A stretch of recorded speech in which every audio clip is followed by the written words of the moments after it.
네, 안녕하세요. 판다 주식TV입니다. 4월 23일 금요일 아침에, 이른 아침에 전해드립니다. 전일 미국 뉴욕 증시 마감 시황이 되겠습니다. 오늘 장은 좀 괜찮은 흐름을 보이다가 조 바이든 미국 대통령의 입에서 이 급락장이 시작됐고 급락으로 마무리했습니다. 바이든 대통령은 부유층 자본소득세 2배 전후의 그런 인상을 고려하고 있다는 소식을 이렇게 발표를 했는데요. 이미 시장은 예상은 했었지만 이 소식에 굉장히 크게 반응했습니다. 뉴욕 증시가 그때부터 급락하는 흐름을 보이면서 1% 전후대 급락 흐름으로 장을 마쳤습니다.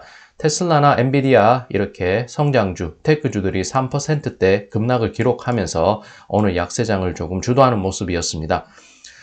내일은 투자왕 채널에서는요, 조금 빠르게 이 소식을 이렇게 메시지로 전했는데, 금리 대신 세금으로 인플레이션을 조정하는 MMT, 현대통화 이론이 떠오른다는 그런 소식, 그런 메시지를 전했습니다.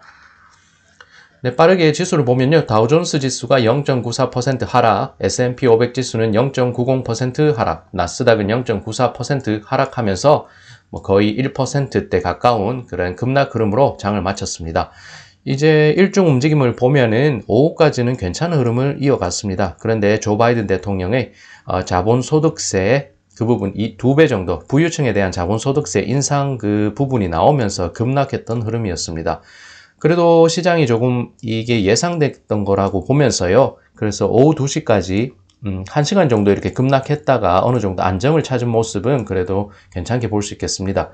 이 1시간 동안 급락이 한 것을 이렇게 전반적으로 3대 지수를 통해서 확인할 수가 있습니다. 오후 1시부터 오후 2시까지 이렇게 급락했습니다.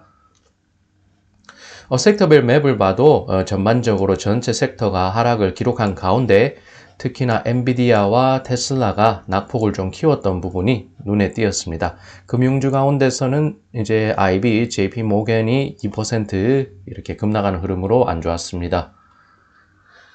그래서 월스트리트 저널 내용을 통해서 빠르게 한번 보겠습니다. 22일 뉴욕 증시는 하락 마감했는데요. 바이든의 자본소득세 인상 고려 발언이 악재로 작용했습니다. 뉴욕 증시는 22일 목요일장에서 조 바이든 대통령이 부유층에 대한 자본소득세를 2배가량 인상하는 것을 고려하고 있다는 뉴스가 나오면서 하락으로 전환했습니다. S&P 500 모든 섹터 지수가 이 소식 이후 하락 전환했고요. 특히나 테크주와 다른 성장주가 큰 낙폭을 기록했습니다. 마이크론 테크놀로지, 트위터, 웨스턴 디지털 등이 4% 이상 급락을 나타냈습니다. 내일은 투자왕의 메시지를 한번 보겠습니다. 연소득이 10억 이상인 경우 자본소득세를 20%에서 43.4%로 거의 2배 정도 인상한다는 소식에 미국 시장이 크게 흔들리고 있다는 메시지였고요. 바이든 정부의 다른 조세 정책은 어느 정도 예상이 됐지만 이번 건은 충격으로 받아들여지고 있는 것 같다는 이 내일은 투자왕의 평가였습니다. 한편으로는 MMT가 떠오른다고 하는데요. MMT는 현대통화 이론이라고 해서 Modern Monetary Theory라고 합니다. 국가가 과도한 인플레이션만 없다면 경기 부양을 위해서 화폐를 마음껏 발행해도 된다는 이론인데요. 돈이 모자란다면 일단 화폐를 발행하고 일정 수준의 인플레이션이 발생할 것 같다면 세금을 걷어들여서 예방하면 된다고 주장하는 내용이 되겠습니다. 그래서 연준은 인플레이션이 안 온다고는 말하지만 정부의 생각은 다른 걸 수도 있겠다는 이 내일은 투자왕 김단태의 분석이고요. 확실히 이번 바이든 정부는 부의 재분배, 큰 정부의 그런 정책에 포커스 맞춰져 있다는 것으로 이렇게 한번 생각을 해봤습니다. 그래서 내용을 이제 월스트리트 저널 내용을 통해서 한번 쭉 보겠습니다. 이미 계획된 세금 인상 계획 발표여서 놀라운 것은 아니었다는 그런 평가가 이제 업계 관계자 얘기에서 나왔고요. 다만 뉴욕 증시 하락은 뉴욕의 뉴스에 따른 반사적 작용으로 볼 수 있다는 의견도 제기됐습니다. 이렇게 볼 수 있는 것이요. 장중에 1시간 정도 급락했다가 시장은 이내 이제 바닥을 단단히 다지는 모습 나오고 있습니다. 그래서 어느 정도는 이 시장이 그것을 받아들일 수 있지 않겠나 하는 조심스러운 예상도 해볼 수 있고요. 그래서 한 관계자는 자본이득에 대해서 더욱 높은 세율이 매겨진다는 것에 대한 그런 기대가, 그런 소식, 이 소식이 놀라운 것은 아니었다. 하지만 이날 장에서는 그 반응이 즉각적이었고 지수 상승에 제동을 거는 모습이 확실하게 나타났다고 밝혔습니다.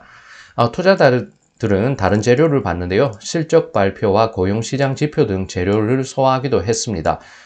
그러면서 다수 투자자들이 주식시장 우상향 전망을 유지하고는 있지만 한편에선 코로나 재확산으로 경기 재개 지연에 대한 걱정도 최근 들어서 커지는 상황이라는 분석입니다. 종목별로 보면요, 이퀴팩스라는 곳이 17% 급등, 올해 실적 전망치 상향 조정한 부분이 이 호재로 작용했습니다. 그 다음에 블랙스톤 그룹이 3.6% 상승, 1분기 호실적에 영향을 받았습니다.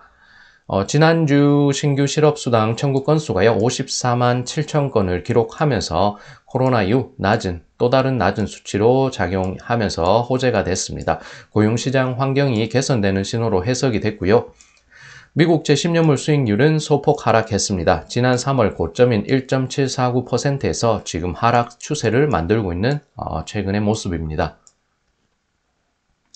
시장 관계자는요, 증시 전반에서 앞으로 몇 달 동안 횡보하는 흐름을 보이거나 하락 추세를 만들 것으로 본다면서 자산 가격이 너무 많이 오른 상황이다라고 밝혔습니다.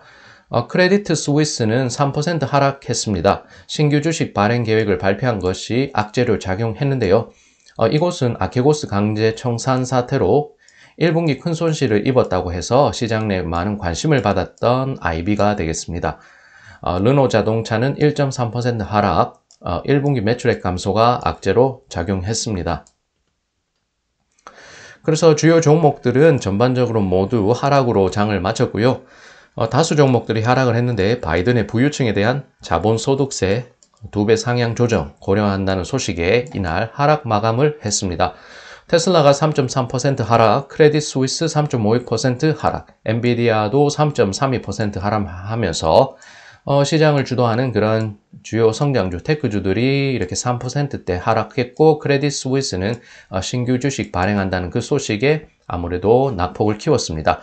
그래서 바이든이 raising taxes on wealthy, 부유층에 대해서 세금을 인상한다는 그런 제한한다는 그 소식에 아무래도 자본이득세, 자본소득세 부분에 대해서 그 부분을 오늘 증시가 악재로 이제 반영했다는 부분 확인할 수가 있겠습니다. 아무래도 차일드 케어, 아동에 대한 복지 부분에 있어서 이제 자금을 조달하기 위해서 이 부유층의 자본소득세 그 부분을 인상한다는 소식이 악재로 작용했습니다.